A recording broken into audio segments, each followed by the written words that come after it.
Actress Anita Hogan is hitherto the conventional status for most African and Nollywood stars is married to a Dutch man. But that has sometimes been used against her in creating allegations that are mostly unfounded. In the interview below, Anita sheds light on some of those allegations: her marital life and career. Marriage: I am married to a foreigner. I had to blend into his culture in order not to suffer from culture shock. I had to learn the language and I took the integration exam. Now I speak Dutch very well. I am very comfortable with the language. I go wherever my husband goes. I am not the type that says we should live apart. No matter how much money I have, I want my family to live under one roof. There is nothing unique about marrying a foreigner. He is just like every other man. It is not that I have always dated a foreigner. I had dated Nigerian men and other Africans.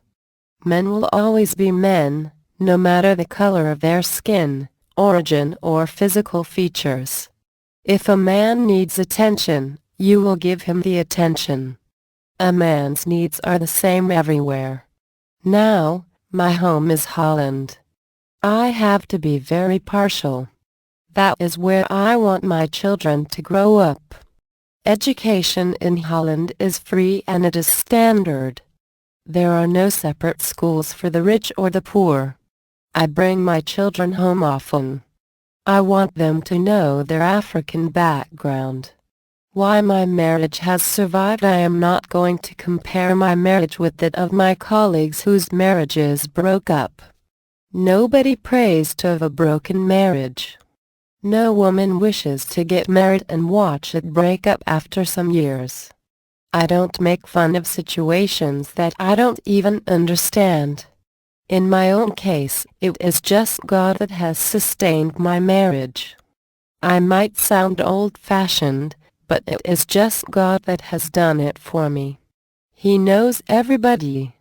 In every challenging situation, He will always tell you what to do. I read all books about marriage, but it doesn't work that way. You have to go into a marriage with an open mind and then make the best situation out of anything you see in it. The N***D picture scandal. The scandal happened some years back.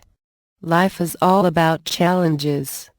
I learned that one does not have to run away from anything that is thrown at him. If you run, the challenge will still be there.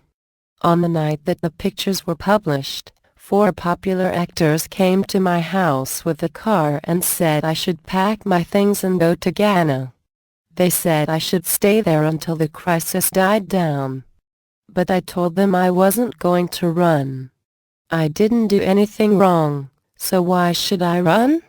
I didn't kill anybody. I am not a criminal. Many politicians are stealing our money and making a mess of our country, yet they come out with bold faces. So why should I run? Somebody offended me and you want me to run? The actors were shocked with what I was saying. I told them I wasn't going to run and that all I needed was their prayers. I don't think I know where that courage came from, but I think my father's spirit was with me. My father told me he loved me. I am tough. I had to practice what I preached. A lot of people thought that crisis would break my toughness. You can bring me down, but you can't break me. You are not my creator.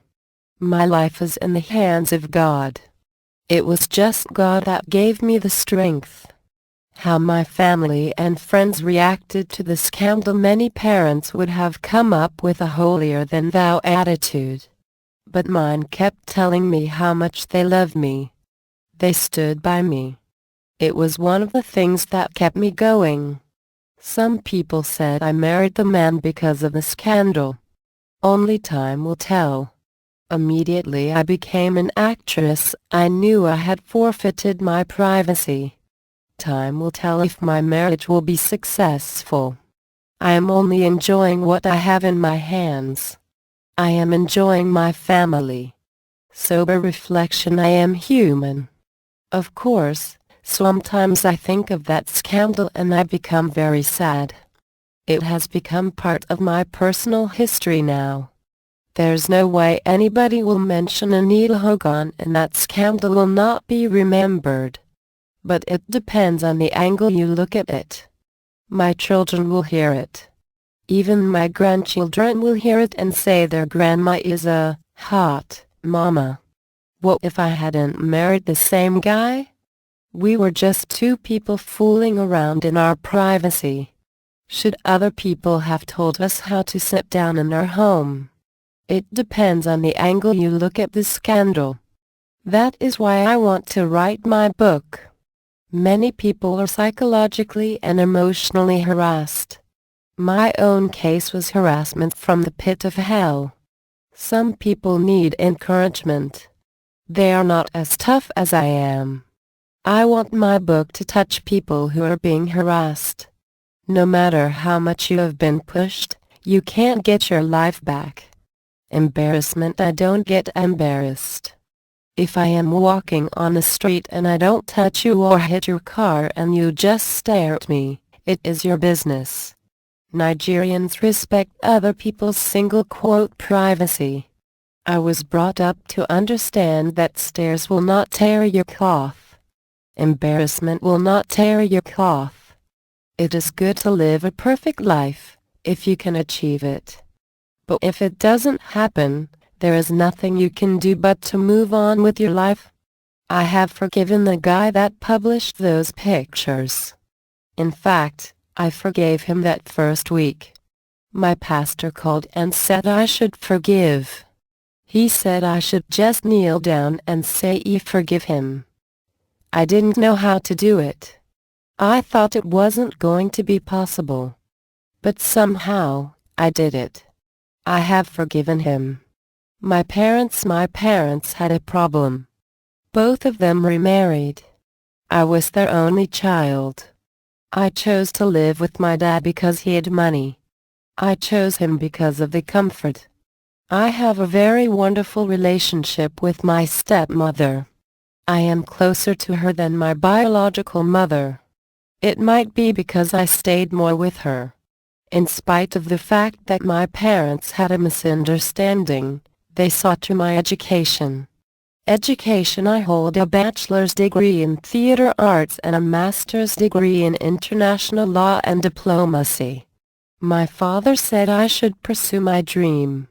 He had wanted me to work with the government. He said it was pensionable. Also, he wanted me to be an athlete. But my heart always leaned towards the arts.